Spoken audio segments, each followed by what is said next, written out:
Hey, if you're as indecisive about your presidential candidate as you are about your drinking, you're not alone. I get it, man. It's like trying to make the right choice when you don't even feel right inside. When I was an alcoholic, every election became not who's just gonna win the vote, but who's gonna win my bottle. One sip became another, and one choice just blurred into the next. The truth is, when you're drinking, your choices don't necessarily feel empowering. They feel like a survival tactic. You're not necessarily thinking about the future. You're thinking about how you can cope right now. And that spills into everything, including the way you vote. At that point, you're not looking for hope and solutions. You are interested in the candidate that can commiserate with your struggles, because deep down, it feels safer to stay in what you know, even if all that you know is toxic. But here's the real problem. That same indecisiveness is keeping you stuck.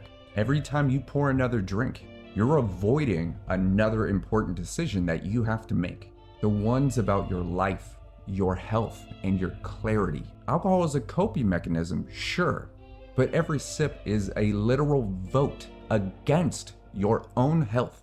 And just like voting, the longer you put off making a decision, the more your circumstances start making that decision for you.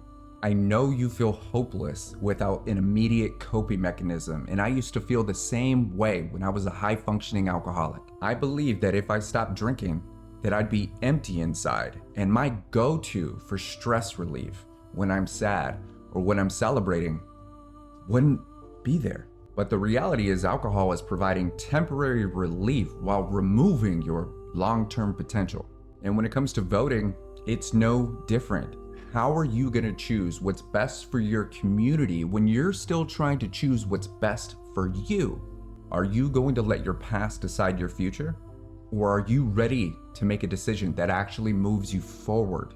You don't have to have it all figured out today, but sometimes the most appropriate step is just realizing that we've got to get some clarity. One less drink can lead to one clearer thought. Practicing drinking less or none at all can create a ripple effect and positively affect everyone around you. So before you cast your ballot for who you're voting for, make sure that you are clear when that magic happens.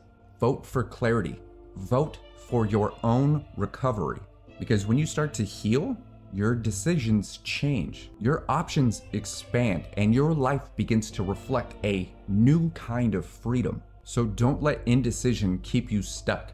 Choose yourself. Choose your future. So if you or someone you know is struggling to make the right decision, I'm an ex-alcoholic liver failure survivor. Don't be afraid to check my page for more details on how I'd love to help.